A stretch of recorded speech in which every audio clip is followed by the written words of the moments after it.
Hello drama lovers, welcome back to my channel. నేను ఈ వీడియోలో F4 Thailand boys part number 19 తెలుగులో explain చేయబోతున్నాను. మిగిలిన ఎపిసోడ్స్ ఎవరైనా చూడకపోతే లింక్ డిస్క్రిప్షన్ లో ఇస్తాను, ఒకసారి వెళ్ళి చెక్ చేయండి. లాస్ట్ పార్ట్ లో గోయాని తలైవా కిడ్నాప్ చేసి గోయా స్పృహ కోల్పోయాక ఒక చైర్ లో కట్టేసి ఉంటాడు కదా. గోయాని కిడ్నాప్ చేసిన ఫొటోస్ ని తాయున్ కి సెండ్ చేయడంతో తాయున్ కంగారుగా వస్తూ ఉంటాడు. ఇక మనకు ఎపిసోడ్ స్టార్టింగ్ లో గోయాని చూపిస్తూ ఉంటారు. స్పృహ కోల్పోయిన గోయా కళ్ళు తెరిచి చూసేసరికి అక్కడ చాలా ఫొటోస్ ఉండి ఉంటాయి. ఆ ఫొటోస్ అన్ని తాయున్ ఇంతకు ముందు స్కూల్లో ఉన్న పిల్లలకి రెడ్ కార్డ్ ఇచ్చి ఏడిపించే కదా, ఆ ఫొటోసే అక్కడ ఉండి ఉంటాయి. అక్కడ కొంతమంది స్టూడెంట్స్ ఉండడంతో వాళ్ళని చూసిన గోయా ఇక్కడేం చేస్తున్నారు మీరు అని గోయా వాళ్ళని అడుగుతుండటంతో వాళ్ళేమీ మాట్లాడరు. అప్పుడే తలైవా అక్కడికి వచ్చి వాళ్ళేమీ మాట్లాడరు, నేనే నీకు సమాధానం చెప్తాను, నీకు రెడ్ కార్డ్ ఇచ్చి కిడ్నాప్ అయ్యేలా చేసింది నేనే, ఇదంతా మా ప్లాన్ లోని భాగమే, నీకు ఇలా జరిగినందుకు సారీ, కానీ నువ్వు నన్ను నమ్మినందుకు చాలా థ్యాంక్స్ గోయా అని అంటూ ఉంటాడు.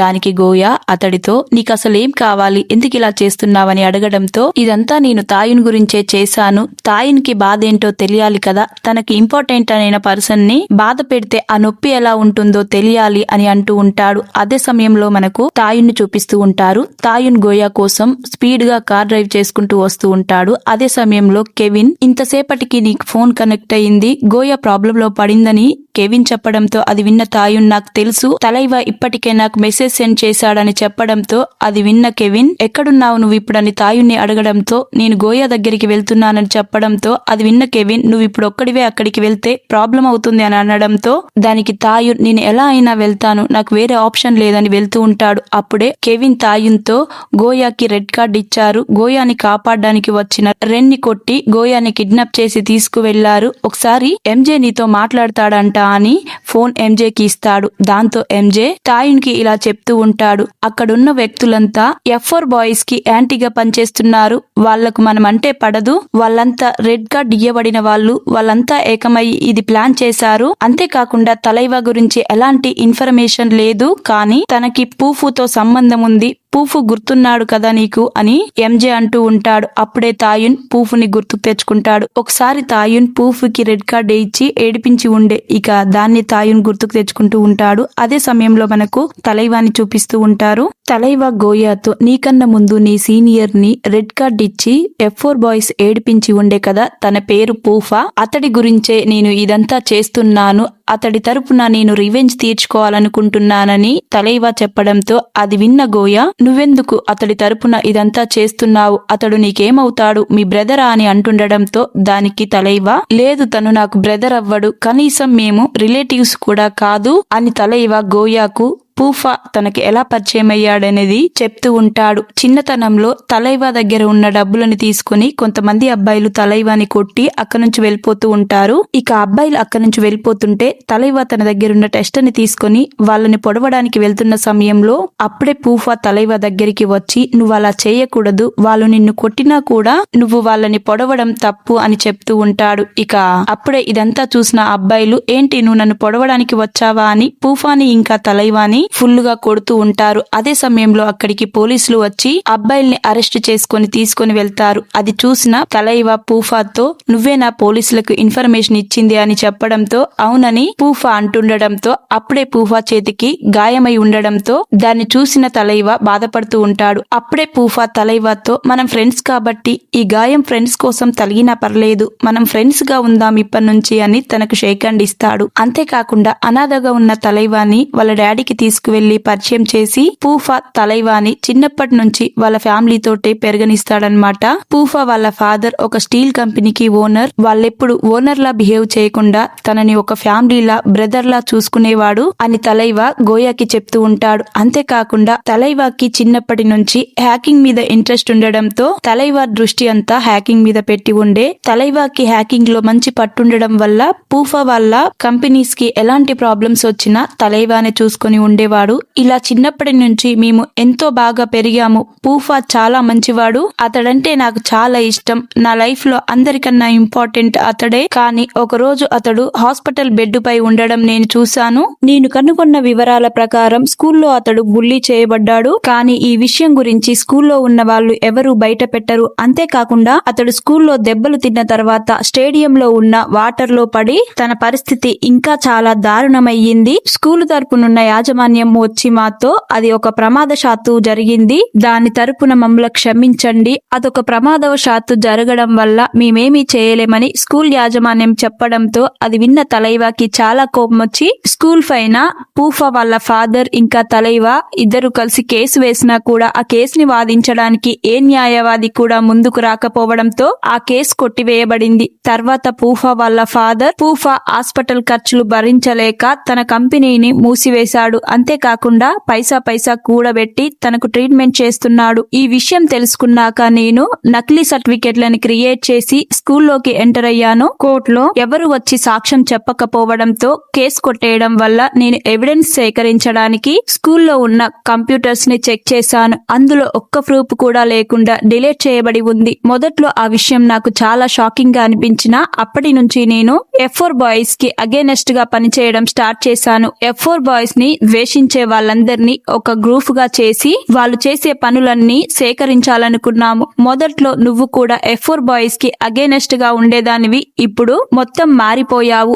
తాయున్తో క్లోజ్ గా ఉండడం స్టార్ట్ చేశావు. అందుకొరకే నీకు ఇలాంటి పరిస్థితి వచ్చింది. ఇప్పటికి మించిపోయిన సమయమేమీ లేదు, నువ్వు మాతో చేతులు కలుపు అని తలైవా గోయాని అడుగుతూ ఉంటాడు. దానికి గోయా నేను అలా చెయ్యలేను, నన్ను వదిలేయి అని అంటుండటంతో పూఫాకి అంత అన్యాయం జరిగినా నీకు కోపం రావట్లేదా, నువ్వు వాళ్ళని ద్వేషించాలి, వాళ్ళందరూ రాక్షసులు అని తలైవా అంటూ ఉంటాడు. దానికి గోయా తలైవాతో ఇప్పటికే F4 బాయ్స్ మారిపోయారు, నువ్వు వాళ్ళపైన ప్రతీకారం తీర్చుకోవాలనుకోవడంలో తప్పేమీ లేదు, కానీ ఇలా సరైన పద్ధతి కాదు.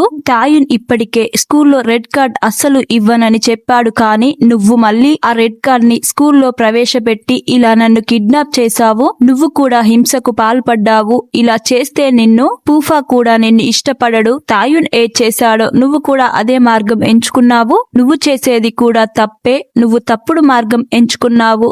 నేను మంచివాడు అనుకున్నాను, నిన్ను నమ్మి తప్పు చేశాను.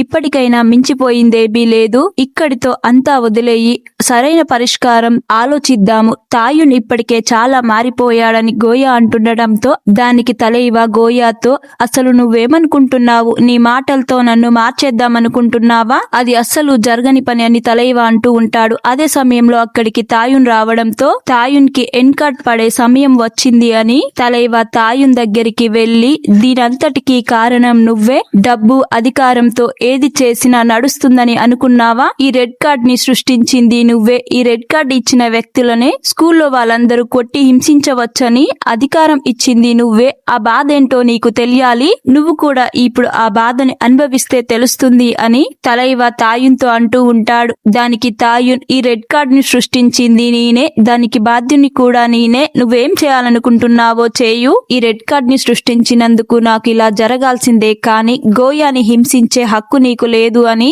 తాయున్ అనడంతో అప్పుడే తాయున్ చుట్టూ ఉన్న అబ్బాయిలు తాయున్ని పట్టుకొని ఫుల్లుగా కొడుతూ ఉంటారు. ఇక గోయానేమో అలా చేయకు తలైవా, వదిలేయు తనని, తాయున్ ఇప్పటికే చాలా మారిపోయాడు, నువ్వు కూడా అదే తప్పు చేయమాకు, నాకు తెలిసిన తలైవా ఇలా చెడ్డ వ్యక్తి అస్సలు కాదు, చాలా మంచి వ్యక్తి, నువ్వు అలా తప్పు చేయమాకు, అసలు కొట్టమాకండి అతన్ని అని గోయా అరుస్తూ ఉంటుంది. అప్పుడే అక్కడే ఉన్న అబ్బాయి గోయా ఆపమని చెప్పడంతో అబ్బాయి వెళ్లి గోయాని కట్టేసిన చైర్ని గట్టిగా తన్నడంతో గోయా కింద పడిపోతుంది. దీంతో తలైవాకి కోపం వచ్చి నీకు నేను గోయాని కొట్టమని పర్మిషన్ ఇచ్చానా, ఎందుకు అలా చేశావని అబ్బాయిని ఫుల్లుగా కొడుతూ ఉంటాడు. పక్కనే ఉన్న బాటిల్ తో అబ్బాయి తలపైన కొట్టడంతో చుట్టూ నించున్న అబ్బాయిలందరూ తలైవాని చూసి చాలా షాక్ అవుతారు. ఏంటి ఇతడు సైకోలా బిహేవ్ చేస్తున్నారని అబ్బాయిలు అనుకుంటూ ఉంటారు. తర్వాత గోయాని కొట్టిన అబ్బాయిని ఫుల్లుగా కొట్టేసి తాయున్ దగ్గరికి వెళ్లి నీకు ఇలా జరగాల్సిందే, నేను నిన్ను అస్సలు విడిచిపెట్టనని తాయున్ని తలైవా ఫుల్లుగా కొడుతూ ఉంటాడు. ఇక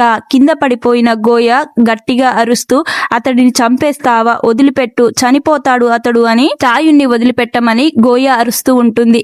ఇక తలైవానేమో తాయున్ కి బ్లడ్ వస్తున్నా కూడా వదిలిపెట్టకుండా అలానే కొడుతూ ఉంటాడు. అంతేకాకుండా ఈ రోజు నిన్ను నా చేతులతో చంపేస్తానని పక్కనే ఉన్న చైర్ ని తీసుకుని తలైవా తాయున్ని కొట్టడానికి వెళ్తున్న సమయంలో చైర్లో నుంచి కింద పడిపోయిన గోయ తన కట్లు లూజ్ అవ్వడంతో తాడుని ఇప్పుకొని వచ్చి ఆ చైర్ వెళ్లి తాయుని తగలకోకుండా ఆ దెబ్బ తనకు తగిలేలా వెళ్లి అడ్డుకుంటుంది. ఇక ఆ చైర్ తో కొట్టిన దెబ్బ తాయునికి బదులు గోయాకు తగలడంతో తలైవ చైర్ కింద పడేసి నేనేనా గోయాని కొట్టిందని కింద కూర్చొని ఏడుస్తూ ఉంటాడు. కట్ చేస్తే కొన్ని రోజుల తర్వాత హాస్పిటల్లో ఉన్న గోయ స్పృహలోకి రావడం చూపిస్తూ ఉంటారు. పక్కనే కనింగ్ కెవిన్ తో ఫోన్ మాట్లాడుతూ ఉంటుంది. గోయాకి స్పృహ రావడంతో కనింగ్ కెవిన్ కి చెప్తూ ఉంటుంది. ఇక గోయ దగ్గరికి కనింగ్ వచ్చి ఇప్పుడు ఎలా ఉంది, కొన్ని రోజులుగా నువ్వు స్పృహలో లేవు, ఏదైనా నొప్పిగా ఉందా అని గోయాని అడుగుతుండడంతో నాకిప్పుడు బానే ఉంది, తాయునికి ఎలా ఉంది, నాకన్నా ఎక్కువగా తాయునే గాయపడ్డాడు అని అడుగుతుండడంతో కనింగ్ ఏమీ మాట్లాడుకోకుండా డల్లుగా తల కిందికి వంచడంతో గోయ తొందరగా రిసెప్షన్ దగ్గరికి వెళ్లి తాయు నుండే రూమ్ నెంబర్ అడిగే తాయునున్న గదిలోకి వెళ్లి చూస్తుంది. ఇక హాస్పిటల్ బెడ్ పైన తాయును పడుకొని తన పైన వైట్ క్లాత్ కప్పి ఉండడంతో గోయ లోపలికి వెళ్లి అక్కడున్న ఎంజే కెవిన్ రెన్ తో ఏమైంది, మీరెందుకు అలా డల్లుగా ఉన్నారు, ఇప్పుడు తమాషాలాడాల్సిన సమయం కాదు, తాయున్ చనిపోయాడా అని అడుగుతూ ఉంటుంది. దాంతో వాళ్ళేమీ మాట్లాడుకోకుండా తల కిందికి వంచడంతో ఇక గోయ తాయున్ నిజంగానే చనిపోయాడనుకొని ఏడుస్తూ బెడ్ పైన ఉన్న తాయున్తో ఇలా చెప్తుంది. నువ్వు కలిసిన మొదటి రోజు నుంచి ఇప్పటి వరకు నేను నీకు ఒక విషయం చెప్పలేదు, నేను నిన్ను ప్రేమిస్తున్నానని గోయా చెప్పడంతో తాయున్ తన మొహం పైన ఉన్న బెడ్షీట్ ని తీస్తాడు. ఇక ఏడుస్తున్న గోయా తాయున్ కళ్ళు తెరిచి తనను చూస్తుండడంతో చుట్టూ ఉన్న ఎంజే కెవిన్ రెన్ నవ్వుతూ ఉంటారు. అంతేకాకుండా అక్కడే ఉన్న డ్రింక్ బాటిల్స్ ని తీసుకొని ఏమన్నావు గోయా, ఐ లవ్ యూ అని చెప్పావా అని ఆట పట్టిస్తూ ఉంటారు. అంతేకాకుండా చనిపోయి బ్రతికిన తాయున్ కోసం ఈ డ్రింక్ పార్టీ చేసుకుంటున్నామని సరదాగా గోయాని ఆట పట్టిస్తూ నవ్వుతూ ఉంటారు. ఇక గోయాకి కోపం వచ్చి నువ్వు బ్రతికుండడం కన్నా చనిపోయేదే బెటర్ అని తాయుని కొడుతూ ఉంటుంది. అంతేకాకుండా చుట్టూ ఉన్న ఎంజే కెవిన్ రెన్ ఇంకా కనింగ్ ని గోయా సరదాగా కొడుతూ ఉంటుంది. అప్పుడే తాయున్ గోయాతో నేనిప్పుడు బాగున్నానని నీకు హ్యాపీగా లేదా, మొత్తానికి నువ్వు నన్ను లవ్ చేస్తున్నానని ఒప్పుకున్నావు అని తాయున్ గోయాతో అంటూ ఉంటాడు. అప్పుడే గోయా జోకులు వేసే సమయం ఇలాంటిదా అని వాళ్ళని తిడుతూ ఉంటుంది. ఇక అదే సమయంలో తాయున్ని చూడ్డానికి బొకేతో లిత అక్కడికి వచ్చి ఉంటుంది. డోర్ బయట నుంచి వీళ్ళ మాటలన్నీ విన్న లిత బొకేని డస్ట్బిన్ లో వేసి అక్కడ నుంచి వెళ్ళిపోతుంది. కట్ చేస్తే కొద్దిసేపటి తర్వాత కెవిన్ ఎంజే రెన్ బయటికి వచ్చేస్తూ ఉంటారు. వాళ్ళతో పాటు కనింగ్ కూడా ఉండి ఉంటుంది. అయితే ఇంటికి వెళ్తున్న కనింగ్ ని కెవిన్ నేను కార్లో మీ ఇంటి దగ్గర డ్రాప్ చేస్తాను అని కెవిన్ కనింగ్ ని వాళ్ళ ఇంటి దగ్గర తీసుకువెళ్తాడు. ఇక ఇంటి దగ్గరికి వెళ్ళాక కార్లో ఉన్న కొన్ని డ్రా చేసిన పేపర్స్ ని కెవిన్ కనింగ్ కి ఇచ్చి ఇవి మా నాన్నమ్మ భద్రపరిచింది, ఈ ఫ్లవర్స్ గుచ్చే ప్యాటర్న్స్ నీకు ఉపయోగపడతాయని ఇస్తున్నాననడంతో ఆ ప్యాటర్న్స్ చూసిన కనింగ్ ఇవి చాలా బాగున్నాయి, ఇవి తయారు చేయడానికి చాలా కష్టంగా ఉండవచ్చు కానీ ఒకసారి ట్రై చేస్తాను, ట్రై చేశాక నీకు ఒకసారి చూపిస్తాను, వెళ్తున్నానని చెప్పి కనింగ్ వెళ్తూ ఉంటుంది. అప్పుడే కెవిన్ కనింగ్ తో ఇలా చెప్తూ ఉంటాడు, గోయాని కొద్ది రోజుల వరకు దగ్గరుండి చూసుకో, తనిప్పుడు కష్టకాలం నుంచి బయటపడింది అని చెప్తూ ఉంటాడు. తర్వాత కెవిన్ తాయునికి కాల్ చేసి ఇప్పుడు ఏం చేద్దాము అని అడుగుతుండడంతో నా దగ్గర ఒక ప్లాన్ ఉందని తాయున్ చెప్పడంతో ఎంజే వెళ్లి తలైవ డీటెయిల్స్ అన్ని తీసుకుంటూ ఉంటాడు. అంతేకాకుండా రెన్ పూఫా ఉండే హాస్పిటల్ ని కనుగొని తాయున్ కి కాల్ చేసి పూఫా హాస్పిటల్లోనే ఉన్నాడని చెప్తూ ఉంటాడు. ఇక అదే సమయంలో వెనకాల నుండి తలైవ వచ్చి అసలు మీరు ఏం చేయడానికి ట్రై చేస్తున్నారని రెన్ ని టెర్రస్ పైకి తీసుకువెళ్లి అడుగుతూ ఉంటాడు. దానికి రెన్ ఈ ఘటన జరిగిన తర్వాత F4 బాయ్స్ అందరము ఒకటి నిర్ణయించుకున్నాము, గతంలో మేం బుల్లీ చేసిన వాళ్ళందరినీ క్షమాపణ అడగాలనుకున్నాము, అందులో పూఫా కూడా ఉన్నాడని చెప్పడంతో అది విన్న తలైవ మీరు బుల్లీ చేసిన ఏ వ్యక్తులు కూడా మిమ్మల్ని క్షమించారని చెప్పడంతో దానికి రెన్ ఆల్రెడీ పూఫా క్షమించేశాడని తలైవాకి జరిగింది చెప్తూ ఉంటాడు. పూఫా దగ్గరికి తాయున్ వెళ్లి మోకాళ్ళ మీద కూర్చొని క్షమాపణ చెప్తాడు. దాంతో పూఫా తాయున్ని చంపపైన 2 దెబ్బలు కొట్టి ఏడుస్తూ తాయున్ని క్షమించేస్తాడు. జరిగిన విషయం రెన్ను తలైవాకి చెప్పడంతో దీన్ని మీరు ఇలా ముగించాలనుకుంటున్నారా, అంత ఈజీగా నేను మిమ్మల్ని ఎలా వదిలేస్తాను అని తలైవ అనడంతో దానికి రెన్ గోయా పరిచయం అయ్యాక తాయున్ చాలా మారిపోయాడు, తాయున్ ఇంతలా మారిపోతాడని నేను అస్సలు ఊహించలేదు, జరగాల్సింది జరిగిపోయింది, ఇంతటితో వదిలేయని రెన్ అనడంతో దానికి తలైవ మీకు డబ్బు పలుకుబడి ఉన్నా సరే మిమ్మల్ని ప్రశాంతంగా బ్రతకనివ్వను, తాయున్ అందరినీ బుల్లీ చేసినట్టు ఒప్పుకున్న వీడియో నా దగ్గర ఉంది. దీన్ని సోషల్ మీడియాలో అప్లోడ్ చేస్తాను. మీ గురించి ఈ ప్రపంచమంతా తెలుసుకోవాలి. అందరూ అనే మాటలకి మీరు రోజు రోజు కృంగిపోవాలి అని తలైవా అంటుండడంతో నువ్వు చాలా తప్పుగా ఆలోచిస్తున్నావని రెన్న తలైవాతో అంటూ ఉంటాడు. దానికి తలైవా, నేను చేయాల్సింది నేను చేస్తాను, నేను వీటన్నిటిని సోషల్ మీడియాలో అప్లోడ్ చేస్తానని వెళ్లి తాయున్ కి చెప్పు అని చెప్తూ ఉంటాడు. కట్ చేస్తే అదే రోజు రాత్రి గోయా ఇంటికి వెళ్తూ ఉంటుంది. అదే సమయంలో గోయాని కిడ్నాప్ చేసినట్లుగా ముసుగు వేసి తాయున్ వాళ్ళ ఇంటికి తీసుకుని వెళ్లి ఉంటారు. అప్పుడే తాయున్ గోయా దగ్గరికి వచ్చి, నేను నార్మల్ గా గోయాని తీసుకురమ్మంటే మీరు కిడ్నాప్ చేసి తీసుకువచ్చారా అని అంటూ ఉంటాడు. అప్పుడే గోయా, నన్ను ఇక్కడికి ఎందుకు తీసుకువచ్చావో చెప్పు అని తాయున్ని అడగడంతో దానికి తాయున్ గోయాకి సారీ చెప్తూ, ముందుగా నీకు నేను ఒక విషయం చెప్పాలనుకుంటున్నాను. మునుపటిలా నా లైఫ్ ప్రశాంతంగా ఉండదని అనుకుంటున్నాను. అందుకొరకే నీతో కొద్దిసేపు టైం స్పెండ్ చేద్దామని తీసుకురమ్మన్నాను అని జరిగిన విషయం గురించి గోయాకి చెప్తూ ఉంటాడు. తలైవా రెన్తో నా దగ్గరున్న ప్రూఫ్స్ ని సోషల్ మీడియాలో అప్లోడ్ చేస్తానని చెప్పి ఉండే కదా. అదే సమయంలో తాయున్ తలైవా దగ్గరికి వెళ్లి తన చేతిలో ఉన్న ఫోన్ ని లాక్కుంటాడు. అప్పుడే తలైవా, నువ్వు అన్ని ప్రూఫ్లని మాయం చేయడానికి నా దగ్గర నుండి ఫోన్ లాక్కున్నావా అని అడగడంతో దానికి తాయున్, నువ్వు ఈ వీడియో నైట్ అప్లోడ్ చేస్తా అన్నావు కదా, ఇప్పుడే అప్లోడ్ చేస్తానని దాన్ని అప్లోడ్ చేసి, నేను చాలా సార్లు ఆలోచించాను, మేము బుల్లీ చేసిన వ్యక్తులలో ఏ ఒక్క వ్యక్తి కూడా మమ్మల్ని క్షమించకపోతే మేమేం చెయ్యాలనేది అర్థం కాలేదు. ఇప్పుడే అర్థమయ్యింది. నువ్వు నన్ను క్షమించకపోతే నువ్వు అనుకున్న విధంగానే చేయు అని ఆ వీడియోని నేను అప్లోడ్ చేశానని చెప్పడంతో అది విన్న గోయా, అసలు నువ్వు ఇలా ఎలా చేయగలిగావని తాయుణ్ణి కొడుతూ సోషల్ మీడియాలో చెక్ చేస్తూ ఉంటుంది, ఏదైనా న్యూస్ వైరల్ అయిందా లేదా అని. అప్పుడే తలైవా గోయాకి ఒక వాయిస్ మెసేజ్ సెండ్ చేసి ఉంటాడు. దాంట్లో, ఆ రోజు జరిగిన దానికి నన్ను క్షమించు, నీ ద్వారా నేను చాలా విషయాలు తెలుసుకున్నాను. F4 బాయ్స్ పైన నా ప్రతీకారాన్ని విరమించుకోవాలనుకుంటున్నాను. నీకు అంతా మంచే జరగాలని కోరుకుంటున్నాను. తాయునికి ఈ విషయం చెప్పు. ఏదైనా వీడియో అప్లోడ్ చేసే ముందు ఒకసారి చెక్ చేసుకోమను. ఫేస్బుక్ లో తాయున్ అప్లోడ్ చేసిన వీడియో ఓన్లీ మీ అని ఉంటుంది. నేను ఆ వీడియోలను సోషల్ మీడియాలో అప్లోడ్ చేయాలనుకోవట్లేదు అని చెప్పడంతో అది విన్న గోయా చాలా పెద్ద రిలీఫ్ అని రిలాక్స్ అవుతూ ఉంటుంది. అంతేకాకుండా గోయా తాయున్ తో, నువ్వు దాదాపు అన్నిటినీ కోల్పోయే స్థితికి వచ్చావు, గాయాలు లేకుండా బయటపడ్డావు అని గోయా అంటుండడంతో దానికి తాయున్, జరిగిన దానికి నాకు చాలా గిల్టీగా ఉంది అని తాయున్ అంటూ ఉంటాడు. అంతేకాకుండా బయటికి వెళ్దాం పదా అని గోయాని బాల్కనీలోకి తీసుకుని వెళ్లి ఉంటాడు. బాల్కనీలో మొత్తం క్యాండిల్స్ వెలిగించి ఒక టెలిస్కోప్ ఉండి ఉంటుంది. గోయా వెళ్లి ఆ టెలిస్కోప్ లో నక్షత్రాలను చూస్తూ ఉంటుంది. అప్పుడే తాయున్ గోయా దగ్గరికి వెళ్లి తన దగ్గరున్న ఒక చైన్ ఇంకా లాకెట్ ని తీసి గోయా చేతిలో పెట్టి, దీన్ని నేను స్వయంగా చేయించాను, ఈ లాకెట్ పైన నీ పేరు నా పేరు ఉండేలా చేయించాను, పరిస్థితులు బాగున్నా బాలేపోయినా దీన్ని నీకు నా ప్రేమ గుర్తుగా ఇవ్వాలనుకున్నాను, ఇప్పుడు దీన్ని నీకు ఇస్తున్నాను. ఆ చైన్ ని గోయా చేతిలో పెట్టి, ఇది నా ప్రేమకు గుర్తు, ఐ లవ్ యు గోయా, దీన్ని నువ్వు ఎప్పటికీ నీ దగ్గరే ఉంచుకో, ప్లీజ్ నువ్వు నా గర్ల్ ఫ్రెండ్ గా ఉంటావా అని తాయున్ గోయా చేతిలో ఆ చైన్ ని పెడతాడు. ఆ చైన్ ఇంకా లాకెట్ ని చూసిన గోయా చాలా హ్యాపీగా ఫీల్ అవుతుంది. ఇక్కడితో ఈ పార్ట్ ఎండ్ అయిపోతుంది. తర్వాత ఏం జరిగి ఉంటుందనేది మరొక పార్ట్ లో తెలుసుకుందాం. వీడియో నచ్చితే లైక్ చేయండి, షేర్ చేయండి, సబ్స్క్రైబ్ చేయడం మాత్రం మర్చిపోకండి. Thank you for watching.